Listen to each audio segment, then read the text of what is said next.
Hi everyone, I'm Anne-Marie. And I'm Sally. And welcome to your ice assembly for this week. Now, the emotion that we're going to be looking at this week is one that I think we all want to feel pretty much all of the time, and that's joy. But before we look further into the emotion of joy, let's do our weekly check-in. Okay, so Anne-Marie, how are you feeling today? Well, today I'm actually feeling a bit fed up. Yeah, I've been having some medicine for a little while, which I don't think is working out very well for me, making me feel a bit tired and headachy.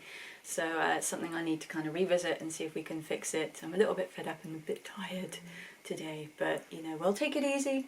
We'll get our work done, we'll get our video done, and it'll be okay. So we will make it through. I'll have a nice cup of tea. Tea will help. Tea definitely helps, yes, for sure.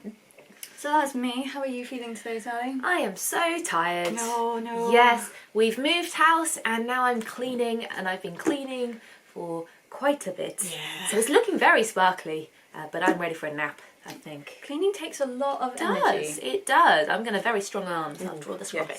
Yes.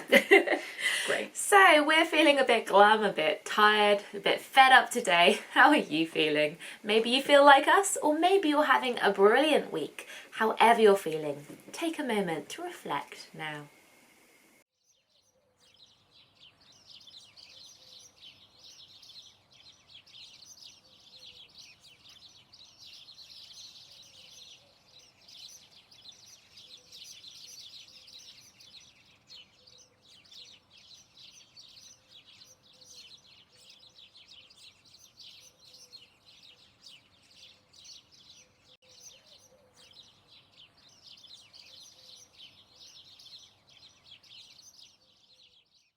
What does joy feel like?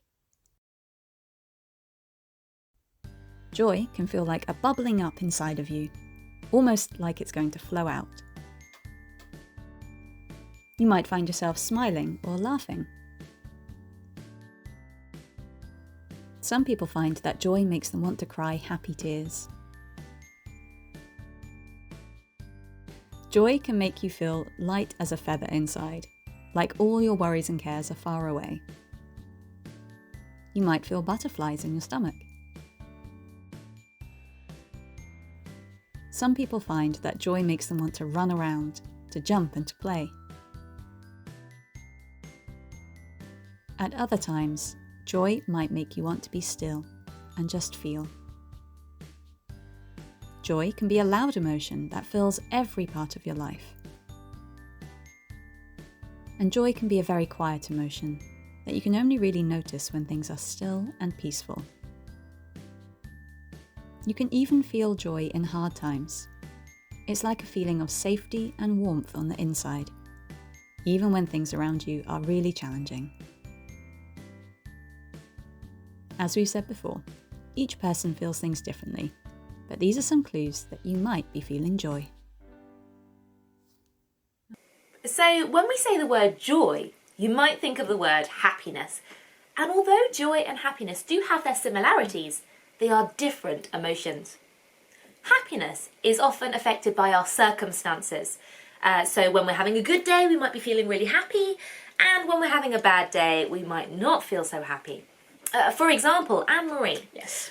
You've been working really hard. That's true. Yeah. So I thought you could take a break from filming, and I've actually got a present for you to say well done for all your hard work. So. Oh, thank you, Sally. That is really sweet. You know what? That does actually make me feel quite happy. Does it? That's yes. good. The thought of having a nice break, putting my feet up, having a nice cup of tea, raiding the biscuit tin, just kind of taking 5-10 minutes just to relax, and on top of that, a present as well, so that's like double happy. So let's see what's inside the box. Whoa, let's get rid of the lid, and we've got this is interesting. It's not what I expected. Ooh. It's a dustpan and brush. Yeah, because I thought, you don't want to be using the old dustpan and brush because you're going to be cleaning up later. Remember, we need to do that. Yeah. So I thought I'd get you a shiny new, brand new one, so that when you do all the cleaning, you can feel all shiny and new.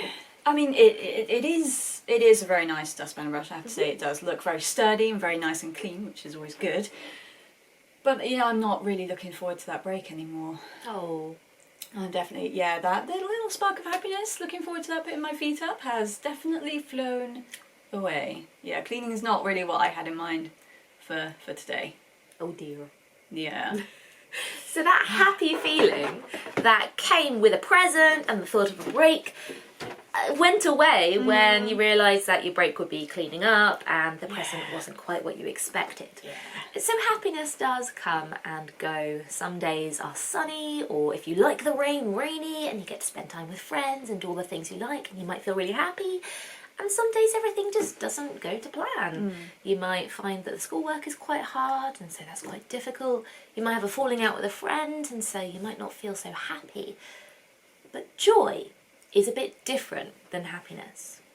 That's right. Joy doesn't come and go depending on whether it's a good day or a bad day, or whether things are going well or things are going badly, like happiness does. Joy sticks around. It is within the good situations and the bad times too. So we're going to look at a story of two men in the Bible who were able to find joy in a very strange and unusual situation. So let's take a look. Meet Paul and Silas. They were both Christians who lived a few years after Jesus was around. Paul and Silas would travel around telling people about Jesus and doing amazing miracles. One day they helped a slave girl, much to the anger of the people who owned her. These people dragged Paul and Silas to the city rulers and told them, "These men are Jews who are causing trouble in our city. They are teaching things that are not right for us as Romans to do." A whole crowd joined in against Paul and Silas, and so they were taken by Roman soldiers, beaten up, and thrown in jail. And the jailer was ordered to guard them carefully. When he heard this, he put them deep inside the jail and put their feet in stocks. At about midnight, Paul and Silas were praying and singing songs to God, and the other prisoners were listening.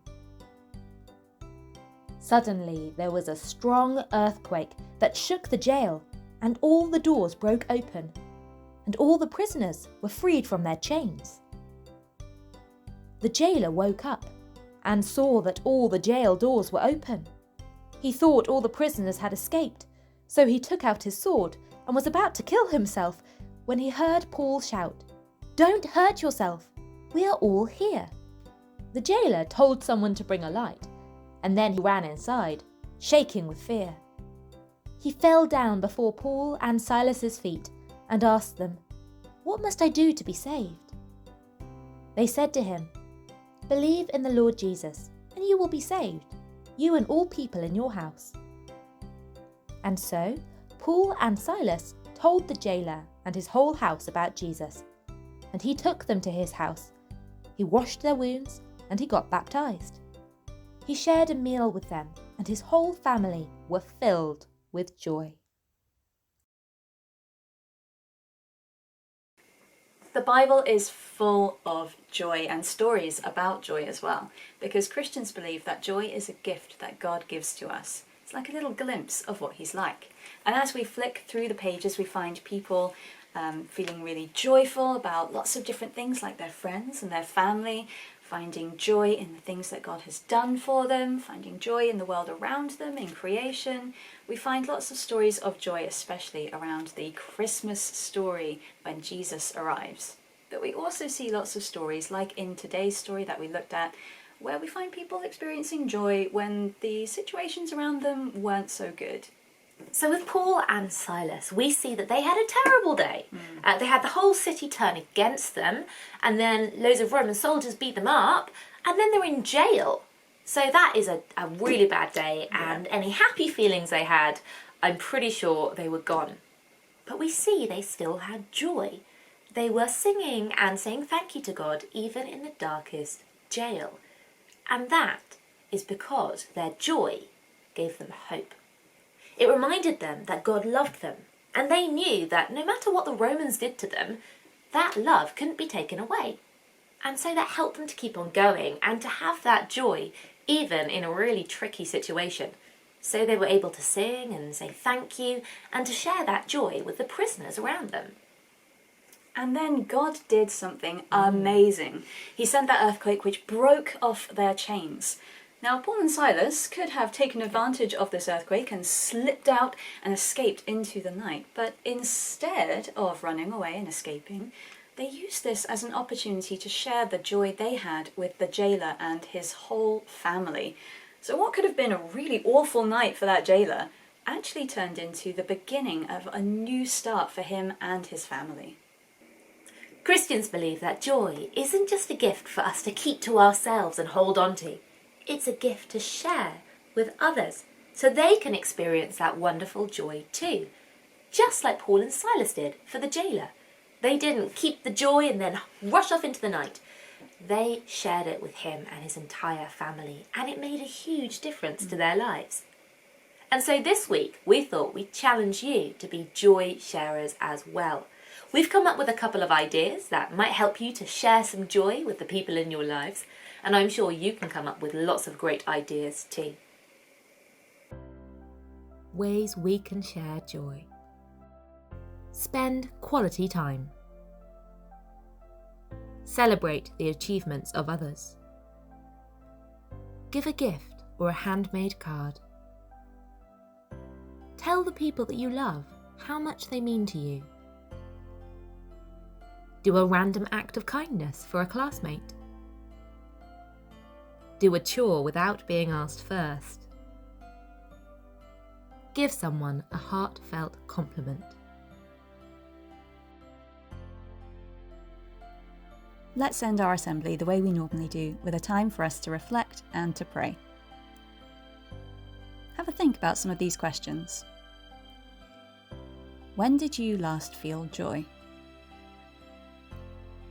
What could give you joy, even when times are hard? How can you spread joy this week? Maybe you'd like to join in with this prayer. Wonderful God, we thank you for all of the emotions that we can experience, and today we thank you for joy. Thank you that joy shows us a little glimpse of what you're like, and that it is a gift from you. Please give us your joy to keep us going through hard times and to help us to share it with the people around us. Amen.